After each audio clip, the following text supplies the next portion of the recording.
శ్రీమాత్రే నమ. జై గురు దత్తాత్రేయ నమ. ఈ వీడియోలో మనం ప్రస్తుతం గురువు యొక్క గమనంలో గురుగ్రహం 2025 సంవత్సరం ఆగస్టు 12వ తారీఖున ఈ గురువు తన సొంత నక్షత్రమైనటువంటి పునర్వసు నక్షత్రం మీదకి ప్రవేశించడం జరిగింది. సుమారుగా 2026 సంవత్సరం జూన్ 18వ తారీఖు వరకు సుమారుగా 310 రోజులు అత్యంత శుభగ్రహమైనటువంటి గురువు ఈ పునర్వసు నక్షత్రం మీద సంచరించడం జరుగుతుంది. ఈ సంచరించడంలో నవంబర్ 12వ తారీఖు నుంచి అంటే 2025 నవంబర్ 12 నుంచి 11వ తారీఖు మార్చి 2026 వరకు కూడా గురుగ్రహం వక్రగమనం పొందడం జరుగుతూ ఉంటుంది. అంటే గురువు మామూలు కన్నా వక్రగమనంలో ఉన్నప్పుడు అత్యంత శుభ ఫలితాలు ఇవ్వడం జరుగుతూ ఉంటుంది.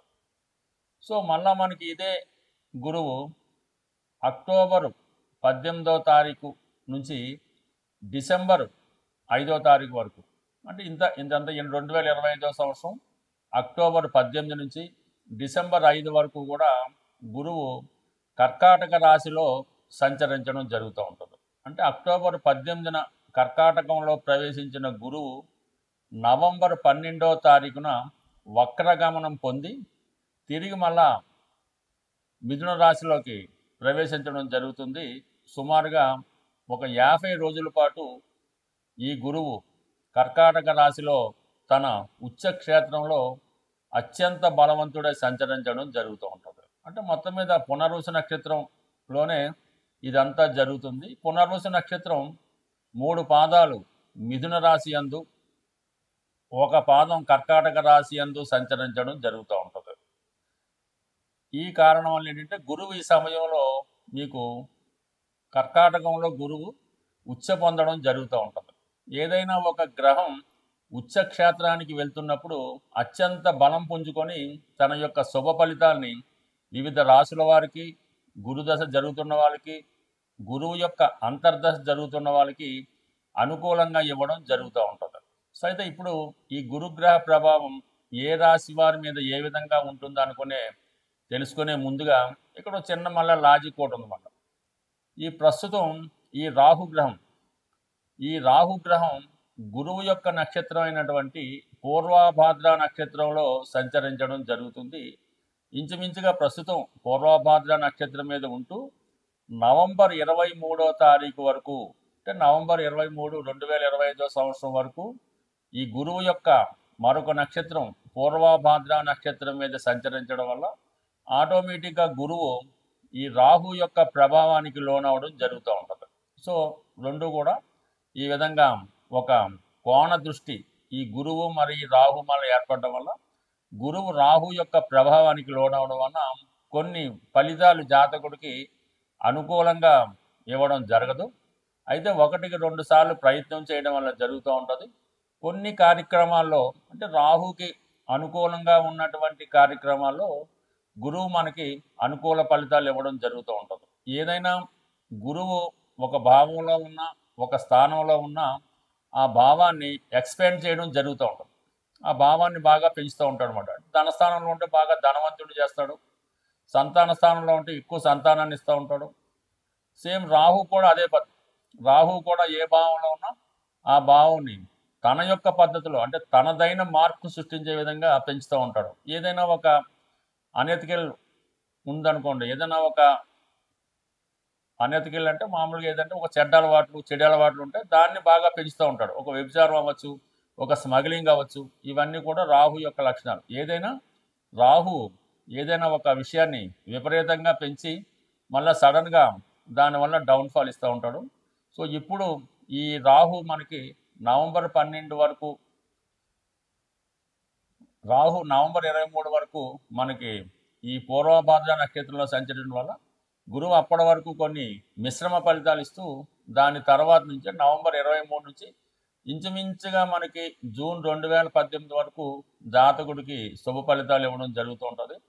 అందువల్ల ఏంటంటే ఏ రాశి వారికి ఏ విధమైనటువంటి ఫలితం రావడం జరుగుతుంటుందని తెలుసుకునే ప్రయత్నంలో గురువు యొక్క కారకత్వాలు అంటే గురువు శుభగ్రహం, అటు ధనకారకుడు అంటే రెండో స్థానానికి కుటుంబానికి, పంచమ స్థానం సంతానానికి, జాతకుల్లో ఉన్నటువంటి తెలివితేటలకి, ఉన్నత విద్యకి, పూర్వపుణ్యానికి కారణమవుతుంటాడు. 11వ భావానికి అంటే ధన లాభానికి కారణమవుతుంటాడు. సో ఈ విధంగా గురువు తన కారకత్వాల ద్వారా తన ఉన్న స్థానాల ద్వారా జాతకుడికి శుభ ఫలితాలు ఇచ్చే ప్రయత్నం జరుగుతూ ఉంటుంది. సో ఏదైనా ఒకే నక్షత్రంలో అంటే గురువు యొక్క నక్షత్రం అయినటువంటి పునర్వసులో ఈ 310 రోజులు అతి రేరుగా సంచరించడం జరుగుతూ ఉంటుంది. అంటే ఏదన్నా పునర్వసు నక్షత్రం అంటే చాలా బలమైన నక్షత్రం అన్నమాట. అంటే ఏదైనా ఒక ప్రాంతం కానీ, ఒక వ్యక్తి కానీ, ఒక వంశం కానీ ఏదైనా దారి తప్పుతున్నప్పుడు, అక్రమ మార్గాల్లో వెళ్తున్నప్పుడు, తన యొక్క ఉనికిని కోల్పోతున్నప్పుడు ఈ పునర్వసు నక్షత్రంలో ఆ కుటుంబంలోనూ ఆ ప్రాంతంలోనూ ఎవరో ఒకరు జన్మించి దాన్నంతా కూడా మళ్ళా తిరిగి కొత్తగా సామ్రాజ్యాన్ని స్థాపించడం, సస్యశ్యామలం చేయడం, అంతరించిపోతున్నటువంటి ఆ వంశ గౌరవాన్ని తిరిగి నిలబెట్టడానికి ఈ పునర్వసు నక్షత్రం కారణమవుతుంటుంది. అంటే పునర్వసు నక్షత్రం అన్నది ఏంటంటే తిరిగి సాధించడం మాట. అంటే పోగొట్టుకున్నటువంటి ప్రతిభని సాధించుకోవడం జరుగుతూ ఉంటుంది. ఇప్పుడు ఎవరికైతే ఈ గురుగ్రహం అనుకూలంగా ఉంటుందో వాళ్ళు గతంలో ఏవైతే పోగొట్టుకున్నారో, దేనికోసం అయితే ప్రయత్నం చేస్తున్నారో అవన్నీ కూడా ఈ గురువు మనకి ఈ పునర్వసు నక్షత్రం మీద సంచరిస్తున్నటువంటి టైంలో ఎవరికి ఏ విధంగా లాభం పొందుతున్నది కొద్దిగా రాశుల వారిగా తెలుసుకునే ప్రయత్నం చేద్దాం. సో ఏదైనా ఈ డేట్లు ఇవన్నీ కూడా 1-2 సార్లు మీరు విని జాగ్రత్తగా గమనిస్తే అటు జ్యోతిష విద్యార్థులకి, జ్యోతిషంలో కొత్తగా ప్రవేశిస్తున్న వారికి, అలాగే మంచి ప్రయత్నాలు చేద్దామని ఎదురు చూస్తున్న వాళ్ళకి కూడా ఈ యొక్క వీడియో మీకు బాగా ఉపయోగపడుతుందని ఆశిస్తూ కొద్దిగా డీటెయిల్గా, కొద్దిగా పెద్ద వీడియో అయినా డీటెయిల్గా చెప్పడం జరిగింది. బట్ ఏదైనా శాస్త్రం మీద అభిమానం ఉన్న వాళ్ళకి, కొద్దిగా మైండ్ పెట్టి వింటున్న వాళ్ళకి ఇది ఖచ్చితంగా ఉపయోగపడుతుంది. ఈ వీడియోలో మనం ఆగస్టు 12 టు 2026 జూన్ 18 మధ్యలో గురుగ్రహం కంప్లీట్గా పునర్వసు నక్షత్రం మీద సంచరించడం జరుగుతూ ఉంది. మరి మీనరాశి వారికి గురువు రాశ్యాధిపతిగా సొంత నక్షత్రం మీద ప్రయాణించడం అన్నది ఈ రాశి వారికి మరి గురువు ఇచ్చే ఫలితాలు కంప్లీట్గా పొందడం జరుగుతూ ఉంటుంది. అంటే ముందుగా దశమ భావ ఫలితాలు ఒకటి మీకు బాగా రావడం జరుగుతుంది. అలాగే రాశ్యాధిపతి ఫలితాలు, అలాగే చతుర్థం, ఇవన్నీ కూడా మీకు ముఖ్యమైన కేంద్రాలు యాక్టివేట్ అవుతాయన్నమాట. అయితే ప్రస్తుతం ఈ గురువిచ్చే శుభ ఫలితాలు రావాలంటే రాశి అందు శని భగవానుడు ఉన్నాడు. ఇంచుమించుగా ఈ టైం అంతా కూడా శని మీన రాశిలోనే ఉండడం జరుగుతూ ఉంటుంది. అయితే ఏంటంటే మీరు ముందు మిమ్మల్ని మీరు సంస్కరించుకోవాలంటే గురువుని మీరు రెమెడీ చేసుకొని, అంటే శనిని అంటే రాశి అందు శని జన్మశని జరుగుతుంది కాబట్టి గురువిచ్చే మంచి ఫలితాలు పొందాలంటే ముందుగా మీరు రాశిలో ఉన్నటువంటి శనిని పరిహారం చేసుకొని శనిని కంట్రోల్ చేసుకుంటే గురువిచ్చే మంచి ఫలితాలు పొందగలుగుతారు. అంటే శనిని కంట్రోల్ చేసుకోవాలంటే అది మిమ్మల్ని మీరు కష్టపడవలసి ఉంటుంది. ముందుగా మీ యొక్క యాక్టివిటీసు దైనందిన జీవితంలో మార్పు రావాల్సిందే.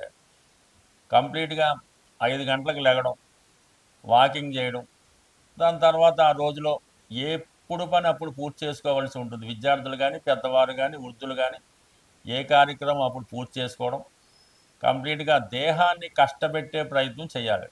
అంటే ఏదైనా తన పనులు సాధ్యమైనంత వరకు సొంత పనులను తనకు తానే చేసుకోవడం, ఏదో కొంత వాకింగో రన్నింగో చేయడం, ఫిజికల్ ఎక్సర్సైజ్ చేయడం, ప్రాణాయామం యోగా చేయడం, ధర్మాన్ని పాటించడం, నిజాయితీగా ఉండడం, అంటే ఏదైతే ఇవన్నీ మనం పాటించవలసిన నియమాలు ఉన్నాయో అవన్నీ పాటిస్తే ఆటోమేటిక్గా శని మీకు కంట్రోల్లో ఉండి మిమ్మల్ని ప్రోత్సహించడం జరుగుతుంది. ఎప్పుడైతే శని ఆటోమేటిక్గా మీకు ఫేవర్గా మారాడో గురువు ఇచ్చే ఫలితాలు మీరు ఆటోమేటిక్గా పొందుతారు. ఇవంతా కంట్రోల్ అయితే మీకు ముందుగా మిమ్మల్ని ఆరోగ్యవంతంగా మారుస్తాడు, బద్ధకం నుంచి బయటపడతారు, వచ్చిన శుభ ఫలితాలు పొందుతాయి, సంఘంలో గౌరవప్రదమైన హోదా పొందుతారు. గతంలో పోగొట్టుకున్నవి ఏవైనా అంటే భార్య దూరం అయితే భార్య తిరిగి వస్తుంది, పిల్లలు దూరం అయితే వాళ్ళు తిరిగి వస్తారు, ఉద్యోగం పోగొట్టుకుంటే ఉద్యోగం తిరిగి వస్తుంది, రుణాల నుంచి బయటపడతారు. మంచి అలవాట్లతో ఉండడం వల్ల ఏమవుతుందంటే ఆటోమేటిక్గా సంపాదించిన ధనం ఏం చేయాలో తెలియదు మాట. ఆ విధంగా మీ దగ్గర ధనం నిలవ ఉంటుంది. ఏదైనా వచ్చిన సంపాదన వేరే వ్యసనాలకో దానికో దీనికో పోతుంటే డబ్బులు కనబడవు కాబట్టి ముందుగా మీరు ఆ బలహీనతలు తగ్గించుకుంటే ఈ ఫలితాలు మీకు ఆటోమేటిక్గా వచ్చి కొద్ది రోజుల్లోనే ఇంప్రూవ్మెంట్ రావడం జరుగుతుంది. విద్య అయినా అంతే, డబ్బు అయినా అంతే. ఇంకా దశమ భావం కంప్లీట్గా దశమ భావం యాక్టివేట్ అవుతుంది. మరి గురువు కూడా దశమాన్ని చూస్తున్నాడు కాబట్టి ఉద్యోగంలో అభివృద్ధి కలుగుతుంది. పెద్దవారు సహకరిస్తారు. అలాగే ఆదాయం కూడా 1, 2 సార్లు పెరుగుతుంది. అటు కొత్తగా ఉద్యోగ ప్రయత్నం చేస్తున్న వాళ్ళకి ఉద్యోగం వస్తుంది. ఉద్యోగపరమైన అభివృద్ధి వస్తుంది. ఏదో ఒక కార్యక్రమం చేపడుతుంటారనమాట. అంటే కర్మస్థానం యాక్టివేట్ అవుతే మనం ఎందుకు ఈ భూమి మీద జన్మ తీసుకున్నాం, మన బాధ్యత ఏంటి అది నిర్వహిస్తారన్నమాట. అంటే తల్లిదండ్రులని పెంచి పోషించడమా, లేదంటే వారి మంచి చెడ్డలు చూడడమా, లేదంటే మనం కుటుంబాన్ని పోషించడమా, అలాగే పిల్లల్ని అభివృద్ధిలోకి తీసుకురావడమా, ఏదైతే మనకు బాధ్యత భగవంతుడు అప్పు చెప్పాడో దాన్ని పూర్తి చేయడానికి ఇప్పుడు ఈ గ్రహస్థితి మీకు సహకరించడం లభిస్తుంది. సహకరించాలంటే సంకల్పం, ఆ సంకల్పంతో పాటు ప్రయత్నం చేసుకుంటే కంప్లీట్గా దశమ భావ ఫలితాలు మీరు పొందుతారు. అంటే రాశిలో ఉన్నటువంటి శని దశమాన్ని చూస్తున్నాడు, చతుర్థంలో ఉన్నటువంటి గురువు దశమాన్ని చూస్తున్నాడు. ఆటోమేటిక్గా గురువు ఆ, పునర్వసు మీద రావడం, ఇవన్నీ కూడా పోగొట్టుకున్న వైభవాన్ని తిరిగి మీరు పొందే విధంగా ఈ గ్రహస్థితి మీకు సహకరిస్తుంది. అసలు పునర్వసు నక్షత్రం అంటేనే పోగొట్టుకున్న దానిని తిరిగి సంపాదించుకోవడం. ఏదైనా ఒక ఫ్యామిలీ కానీ, ఒక వ్యవస్థ కానీ, ఒక వ్యవస్థ నాశనం అవుతున్నప్పుడు ఈ పునర్వసు నక్షత్రం మీద ఆ కుటుంబంలో ఎవరో ఒకరు జన్మించి ఆ కుటుంబం యొక్క పూర్వ వైభవాన్ని తిరిగి తీసుకొచ్చే ప్రయత్నం చేస్తారు. ఆ కుటుంబంలో ఉన్నటువంటి సమస్యల్ని సాల్వ్ చేయడం కూడా జరుగుతూ ఉంటుంది. సో అందువలన ఇప్పుడు ఈ రాశి వారికి మిమ్మల్ని మీరు ఇంప్రూవ్ చేసుకుంటూ, సంస్కరించుకుంటూ, మీ కుటుంబాన్ని, మీ వ్యవస్థని బాగు చేసే విధంగా ఈ గ్రహస్థితి మీకు సహకరిస్తుంది. సబ్జెక్టు కండిషన్ ఏంటంటే ముందుగా శనిని మీరు కంట్రోల్ చేయాలి. శనిని కంట్రోల్ చేయాలంటే క్రమశిక్షణతో వెలగాలి. కొన్ని అలవాట్లు తగ్గించుకోవాలి. కొన్ని బలహీనతల నుంచి బయటపడాలి. వీటి బయటపడితేనే గురువు మీకు అనుకూలించే అవకాశం ఉంటుంది. తప్పకుండా అవుతుంది, జరిగి తీరుతుందన్నమాట. గురువు ఎప్పుడు కూడా ఫలితం ఇవ్వడానికి సిద్ధంగానే ఉంటాడు. శని అడ్డుకోకుండా మీరు ప్రయత్నం చేస్తే ఫిజికల్గా దైవబలం తోడై జీవితంలో గొప్ప అభివృద్ధిని ఈ సమయంలో మీరు సాధిస్తూ ఉంటారు. గురుగ్రహ అనుగ్రహం సంపాదించాలంటే మరి సాధారణంగా ఈ రాబోయే ఆశ్వీజ మాసం, ఈ కార్తీక మాసం, కొన్ని పండగలు వస్తుంటాయి కదా. కార్తీక మాసంలో ఎస్పెషల్లీ మీరు ఏదైనా ఒక శివమాల ధరించిన, వెంకటేశ్వర స్వామికి సంబంధించినటువంటి మాల ధరించిన, లేదంటే రేపు దసరాలో అమ్మవారికి సంబంధించిన సంకల్పం తీసుకొని మాల ధరించిన, లేదు అయ్యప్ప స్వామి దీక్ష తీసుకున్న, ఏదో ఒక దీక్ష మీరు, అది 40 రోజులు, అర్ధమండలం, 8 రోజులు, మీ యొక్క సంకల్పాన్ని బట్టి, భగవంతుడు మీకు ఇచ్చిన అవకాశాన్ని బట్టి ఇటువంటి దీక్ష మీరు చేయడం వల్ల మీకు గురువు యొక్క అనుగ్రహం తొందరగా లభించే అవకాశం ఉంది. సాధారణంగా గురువు అటు మీ యొక్క కులగురువుని కానీ, ప్రస్తుతం మనకు ఉన్నటువంటి దత్తాత్రేయుడు, రాఘవేంద్ర స్వామి, సాయిబాబా వారు, అంటే ఎవరి నమ్మకం వాళ్ళది, ఆ గురువుని సేవించడం, లేదు తల్లిదండ్రులను సేవించడం, విద్య నేర్పిన గురువుని సేవించడం, దానివల్ల మీకు గురువు యొక్క అనుగ్రహం లభిస్తుంది. చాలా సింపుల్గా ఒక మంచి పసుపు కొమ్ము తీసుకొని, అది మీరు వ్యాపారస్తులైతే మీరు క్యాష్ బాక్స్లో పెట్టుకోండి, అలాగే ఒక పసుపు కొమ్ము మీ పాకెట్లో పెట్టుకోండి, లేదంటే అది దండకి కట్టుకోవడం వల్ల కూడా, అంటే పసుపు కొమ్ము మీ దగ్గర ఉండడం వల్ల గురుగ్రహ అనుగ్రహం లభిస్తుంది. అదే గురువారం రోజు దైవాన్ని పూజించడం, అంటే గురువారానికి గురువు అధిపతి అవుతుంటాడు. ఆ గురువారం రోజు మీరు ఏ దైవాన్ని పూజించినా ఆ సంకల్పం మీకు రావడం జరుగుతూ ఉంటుంది. బట్ ఏదైనా గురువు యొక్క అనుగ్రహం పొందాలంటే ఎక్కువగా పసుపు వాడటం, పసుపు రంగు వస్త్రాలు ధరించడం, అలాగే పసుపుతో చేసినటువంటి వినాయకుడిని ప్రతిరోజు పూజించుకోవడం వల్ల కంప్లీట్గా మీకు గురువు యొక్క అనుగ్రహం లభిస్తూ ఉంటుంది. లేదు నవగ్రహాల్లో ఉన్నటువంటి గురువు యొక్క స్తోత్రాన్ని పారాయణం చేయడం వల్ల అనేక కారణాలు చాలా సింపుల్గా కూడా మీరు గురువు యొక్క అనుగ్రహం పొందవచ్చు. కేవలం విఘ్నేశ్వరుని గరికతో అర్చించడం వల్ల అయితేనే, వెంకటేశ్వర స్వామిని తులసి దళాలతో పూజించడం వల్ల అయితేనే, శివుణ్ణి శుభ్రమైనటువంటి గంగాజలంతో అభిషేకం చేయడం వల్ల అయితేనే, సో ఏ కార్యక్రమం చేపట్టినా కంప్లీట్గా మీకు గురుగ్రహ అనుగ్రహం లభిస్తుంది. గురుగ్రహ అనుగ్రహం ఉంటేనే జీవితంలో అదృష్టం దొరుకుతుంది. సో ఏదైనా మరి గురువు యొక్క అనుగ్రహం ప్రతి ఒక్కరు కూడా చాలా సులభంగా పొందవచ్చు. మీరు పెద్ద కష్టపడకుండా సులభంగా మన గురువులు చెప్తున్నటువంటి, అంటే చాగంటి కోటేశ్వరరావు గారు, సామవేదం షణ్ముఖ శర్మ గారు, వారు చెప్పినటువంటి ప్రసంగాలు విన్నా కూడా గురుగ్రహ అనుగ్రహం తప్పక లభిస్తుంది. స్వస్తి.